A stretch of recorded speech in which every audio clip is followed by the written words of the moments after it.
I'm not worried about what you're using for water and, just a minute. You're on the top floor and your thing leaks and you ruin all the drywall going down. Who's gonna pay for that, Kurt? Are you gonna pay for that? I should. You I should, but should. here's You the sh just a moment. All I'm asking you is it not unreasonable to find out, in view of the fact that the state has said no one needs insurance, can we mandate it for good business judgment to have you get insurance to protect the condominium association? That's the only question. With respect, sir, I'm not challenging that question. The point that's coming out of the Kurt, that I'm asking. Forget it, I'm sorry. Yeah, that's the question he's asking, and it's reasonable. That's a quickie. That's a quickie. I think that there's nothing wrong with looking into that. Thank you. Point of order, please. Are there any other comments by the board on this? Okay, we'll take comments from the, yes, Steve. Microphone, Steve.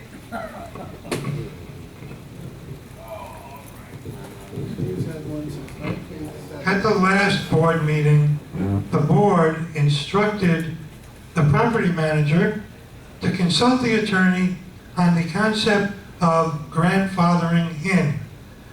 There has been a washer dryer in my unit long before the conversion. I'm going back to the 1970s when my parents moved into the unit. I'm doing nothing wrong. Jerry pointed out people are doing things wrong. An old dishwasher, a water heater, it can also flood a unit below. I happen to have insurance if that were to happen, but I'm just wondering if management has looked into that concept of grandfathering in. Yes, at the direction of Marvin, we did check, and he's getting back to us this week. We did ask the question of how we can go about doing it, and it's not just about what you're asking about grandfathering. It was also had to do with, if you find somebody, is it lienable? Because if it's a washer and dryer, is it a lienable violation? So there are a few different things that the attorney is looking into. So as soon as that comes back, which should be this week, we'll go ahead and get it out to the board. Why don't we table this now that we've had some information put on the table? And we need. Is there, Francis? The motion is to table? It has not been made. Yeah, may I have a motion to table the issue? I make a motion to table the issue until the next board meeting when not all the information is in. I second that.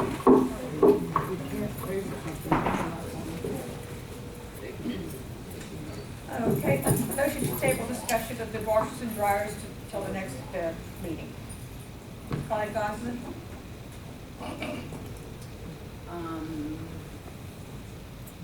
Is there any discussion? Not on the table. No. You're a big girl. Francis Mazzaro? Yes. Mark Richmond? John Ebrell? Yes. Gerald Merrill? Yes. Marvin Tell? Yes. Motion passed by a majority of 5-4. Next item, vote on units. It would be nice if you guys turned off your phones. I turned my phone off. It's distracting. Item number 11, vote on units for foreclosure.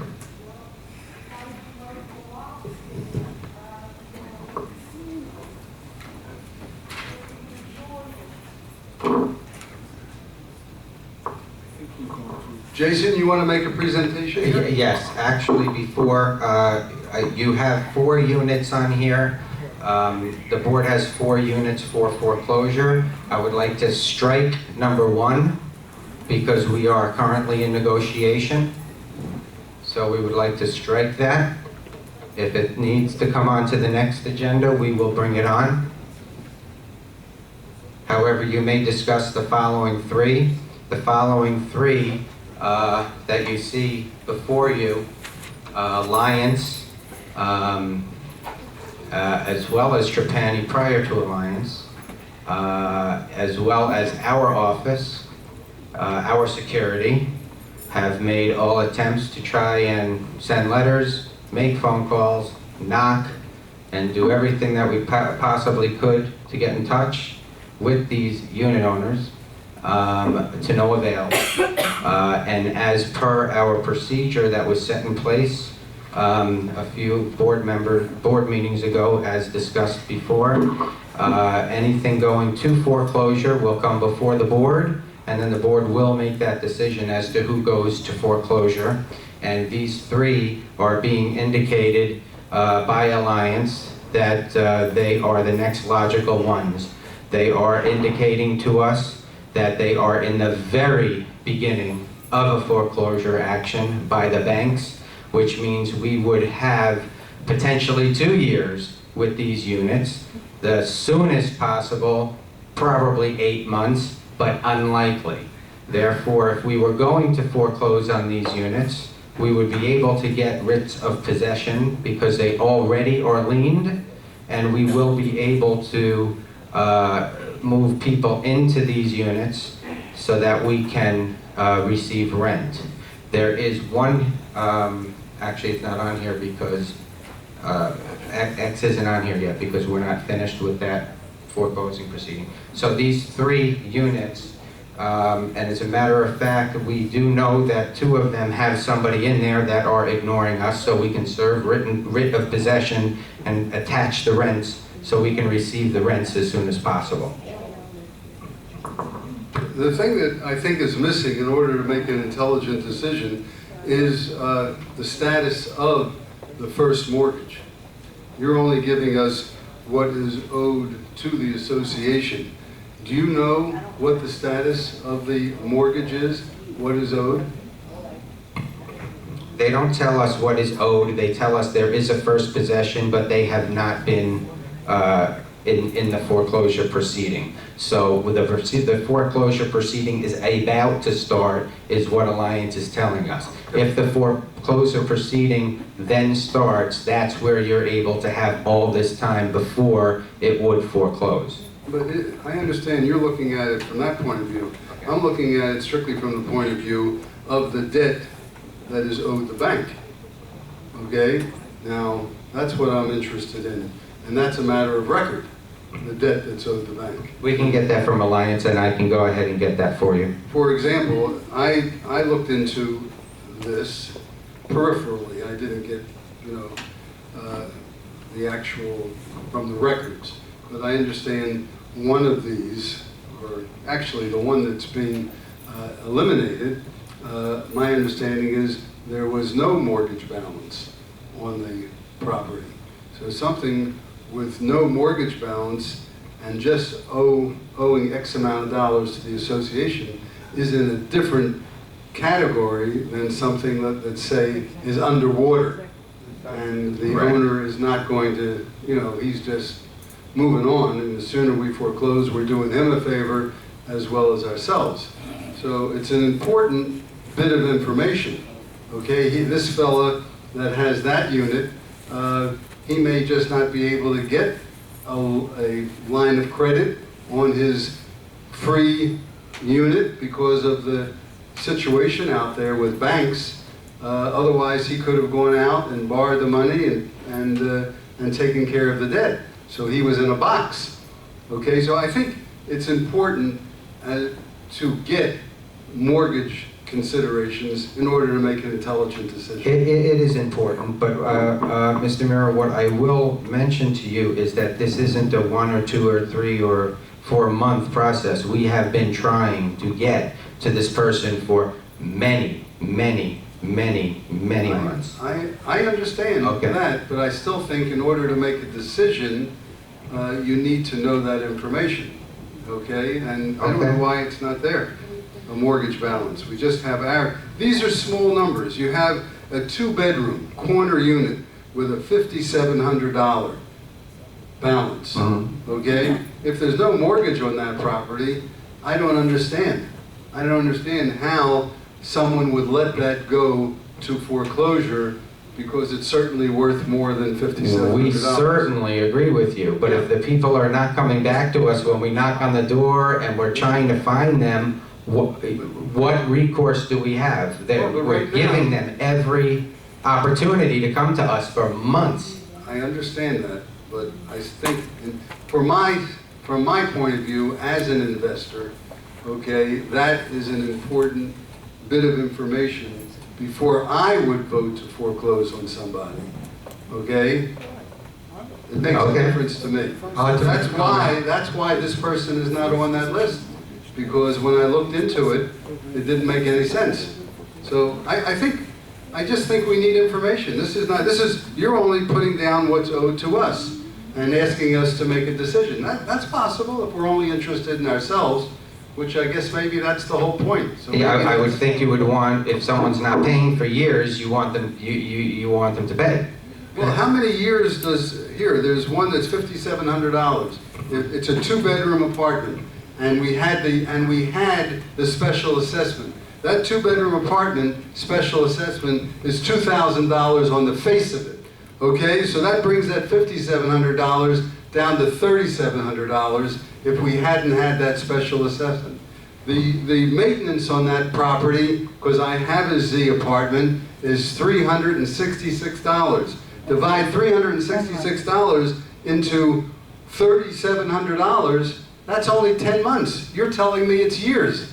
There's no years involved there. And then on top of that, you have fees that really we normally let go. We don't even know what the fees are, correct? Well, These but are I not mean, the fees. So you're telling me it's years. This is what's owed just to us. You're telling me it's years, and by my calculation, all it is the first special assessment of $2,000, and then 10 months of not paying. And wait a second, if that unit had the assessment from Wilma of X amount of dollars, I don't know exactly what that is, you may be talking about 6 months or 7 months, and you're here telling me that it's years. I don't understand that. Years, I don't see years in those numbers. What is your suggestion? Okay, let me. My suggestion is merely let's see if there's a mortgage. That's interesting information. If we see there's no mortgage or there's a small mortgage, there's something other can be done. What of it? Let me put in another point of view here. I am not an investor, so I personally don't care what the mortgage amount is. However, if whether or not there is a mortgage is important to me from the association's point of view, because as you alluded to, if there is a first mortgage, at what point in the bank foreclosure process is this unit? If the bank has not started the foreclosure process, then it makes sense for us to get possession of this unit to rent it, if it makes sense to rent it, so we can start getting our money back. If the bank has started the foreclosure process, what's the reasonable judgment about how long before the bank will actually complete the foreclosure? To me, that has a direct effect on whether or not we should go through the foreclosure process. I personally don't give a hoot what the balance is from the association's point of view. If I was an investor, I would be concerned, but not from the association's point of view. I think the important thing also, for you, Mr. Muir, to understand, I'm getting mixed signals, and I'll tell you why. I'm being told by people in the community in several meetings, as well as the board, what are we doing about getting these things done? Why are people 6 months, 8 months, 9 months, 10 months, 12 months late? And we're getting a lot of pressure to make sure that we are doing taking our responsibility to make people pay. And I think whether it be 2 years, which is what most of these are, some of these are, or it be 10 months, or whatever the case may be, I think it's time to start taking action, because what are we going to do? Wait another year, wait another 18 months, and then by then, it's going to take longer for us to get the money. So I mean, with all due respect, I just need to know that direction. 10 I months, agree. I think is long enough. We should be foreclosing and taking the unit, because they're not getting back to us. I agree with you. I agree with you. All I'm asking you for is additional information. That's all. But I agree with you. We're interested in getting the money and getting everybody current. I agree with you. Okay, and I noticed from your earlier report here that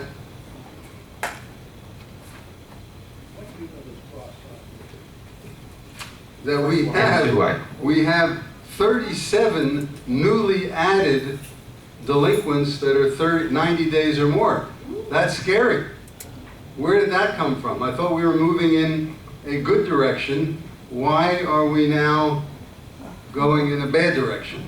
Okay, what happens, and I'll explain it as I did in the last meeting. Let's say you owe $5,000, but you decide that Alliance calls you and you say, okay, you know what? I want to start making a payment plan. The way it works is your money gets paid to Alliance. The way the law works is it's not going to go to your current. It's going to go to your arrears, even if you're paying. So if it goes to your arrears, even when you're paying, all the current stuff is still going to keep going delinquent until it's all paid back. This is why we institute an 18-month payback, or 24 if it has to do with the officers, or more than 24 months coming to you guys. But if they're paying, doesn't that go into the partial payers, not into the newly added? If No. somebody is partially paying, I give you two numbers. I give you non-payers for the people. I give you non-payers, right, that's and clear. okay. The reason why we do that is so that people understand, okay, if somebody is in a payment plan and they owe $5,000, okay, and then you are looking at it from a community is how many people aren't paying. The people who made a payment plan and their monies are starting to hit the back, I look at it from your financial standpoint, they're paying. They're delinquent, but at least every month I'm getting their maintenance payment in the bank for cash flow to pay your bills. But it doesn't change the fact that they are delinquent because the money is allocated to the last money they owe, even though I'm getting the money. So that's what I call not people who are complete non-payers aren't paying anything.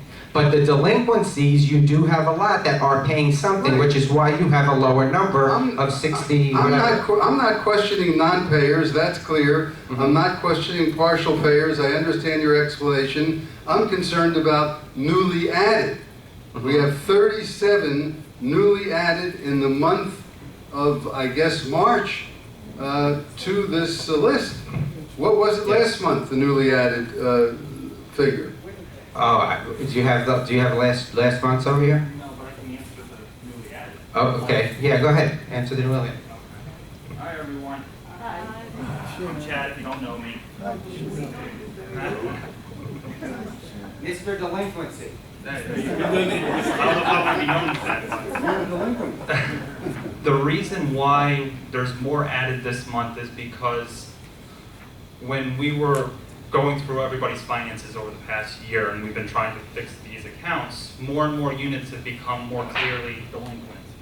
We had unit owners where we were asking for proof of payments for certain things, or they were fighting over this or that, and it's come to a conclusion now where these people they owe, whether whatever's said or not, they owe. So it's actually a good thing, unfortunately, because your finances for each unit are more cleared up now, so we can easily see who owes and who doesn't owe. If I understand you correctly, you're telling me that if we had done our bookkeeping earlier, these people would have been in last month's or in the months before. Is that what you're saying? What we've been doing is been cleaning up 2010. When you guys entered into your top system, your new system, they entered all the numbers into 2010. Whether anybody wants to come into the office and see the process to clean up from 2010 to 2012 is taking 3 additional people in our corporate office because we're doing forensic accounting. And what's happening is we are taking these people that were originally going to be written off as bad debt and we're collecting on them through Alliance. Does that mean that next month that we can expect another 37? Or On top, are no, we because done? those are being cleaned. Pardon? No, because those are being cleaned. We're cleaning. Well, last month they weren't clean. Last This month we were now they're putting, clean. last month we were pulling them out of 2010 to clean them up. And we've been doing that for about 3 or 4 months. There are people who are living here and Yeah. owning here, and we're just recognizing their debt from 2010? Is that what you're telling me? There are owners here that have these past balances of a couple of hundred of them, easily, a couple of hundred of them, and we're hitting probably every month, we're hitting maybe 20 or 30 we're able to get in touch with. Yes. So in other words, these are small debts then? Because currently, Yes. those Most of them people- are. So this is the things that are floating around, $150. That we're and all trying to get. Yes. And then sometimes we find out it's not owed. Correct. Because people come with Correct. checks and things like that. Correct. Well, then there's something with this report that has to be a little clearer, because they're not all of the same weight. Okay, people who aren't paying their maintenance, okay, those people are different than people that owe $100 That's why, since 2010. this is why we put it down as payers, non-payer. We do that very purposely, so that you can see that. You have a total of non-payers at all, And that means, Not That- paying anything. not paying anything. well, but these people that owe from 2010 are non-payers too, but they're just being added because you just discovered But that. it's not necessarily, because what happens is, you do have some of these people in this line, and in this line. The same They're people- paying something, but it will continue to accrue because it's paying the last portion. It's not paying what they owe to date. You're not telling me that one unit can be in 3 different lines, are you? I'm telling you that absolutely one can be in 3 different lines. If you owe 5,000 and you have something that you owed 60 days out, and you had something that you owed 90 days out, and you had something you owed 120 days out, and you make a deal to pay for it, you're gonna be paying your regular maintenance, but it's gonna be going towards those end pieces. Jason, there's Yeah. 128 people, Yeah. units, Yes. that are on the delinquent list. Yes. Do these represent 128 units? Or do these represent 50 units that there's one person? That's 128 units. So you can only be in one line here. You're either newly added, you're either a non-payer, or you're a partial payer. Okay, but what you're looking at, I'm telling you right now, you have 37, if you have 37 here and somebody is in here in 61, yes, it's possible. So then to answer your other question, this could be more than one number, because it absolutely can be in more than one. From your It's aging not report. 128 units. No, that could be less. That number could be All right, less. I need to sit down with you and understand this a So, little bit. you're welcome And I to have to come. bring an I- accountant along. I can sit with the aging report, and you can come and look at the aging report with me. Absolutely. I just don't understand the total number of 128, to me, represents 128 units. And Okay. it looks like it doesn't represent 128 units, so I need clarification. Okay, yeah, anybody who does not understand what's being presented here, basically invite them to come to the office, and Jason or Chad will go over it and answer their questions. I can sit down with all the reports. Great, let's go back to the agenda item and to vote on the foreclosure of the 3 units that we're talking about right now. I just wanted to ask Jason a question on that. As to the method of notification, could you be more specific? Are we posting something on their door or something underneath the door? What is the method of notification? We mail, we have Alliance call, we slip under the door. When we go to a foreclosure situation, we have this gentleman here knocking on the door. So we make every effort before we have to go and foreclose on a unit. Are we posting notice on the door? We're slipping notices under the door, Okay. we're mailing them, and we're knocking on their door. Because some doors do have that insulation beneath, so, I mean, just for my assurance, I would like to see us actually post something on the door itself. Is that, but, I mean, the alternative is that they get foreclosed on. I mean, wouldn't that be something that might motivate? We had 4 different options of contact. Are you allowed to post on the door? I am not going to answer that, I need to check, because I don't believe you can, Don't hold me to that. We may be able to, but I'm gonna check. Do you know, Colette? You seem to No, have an opinion. not for sure, but I would think Okay, not. all right, fine, look into it, all right? You put a note, Yeah. I don't want, Okay, in the meantime, let's just deal with it. may I have a motion to, so the motion we need, Jason? Ladies and gentlemen, please allow the board to do this. Once the motion is made and the comments are over, then you'll be allowed to. So Jason, is the motion to approve the foreclosure of these 3 units? Yes.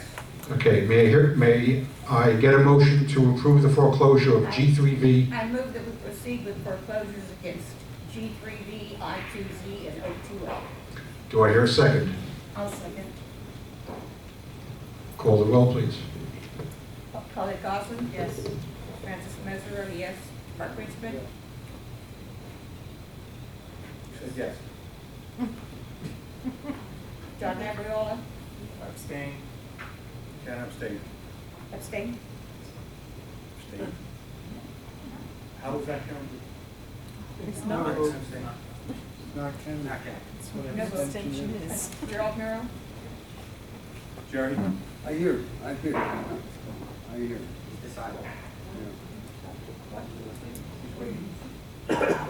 Thank you. Yeah, because I'm not happy that we don't have the mortgage balance. I think that, in my opinion, as someone that deals with this, I think that's an important ingredient to me. So it's going to win, so I might as well vote no, and you're going to win. Anyway, okay, so I'll vote no. I would rather wait until I got Robert it. Town? Yes. Motion carried by a majority of 4 to 2.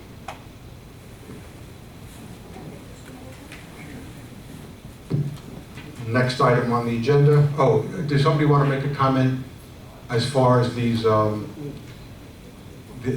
foreclosure? About Elwood knocking on the door. What does he do when he knocks on the door to tell the person? Just to try to get in touch with them to let them know we're trying to collect money. Next on the agenda is vote on the heat pump for the spa.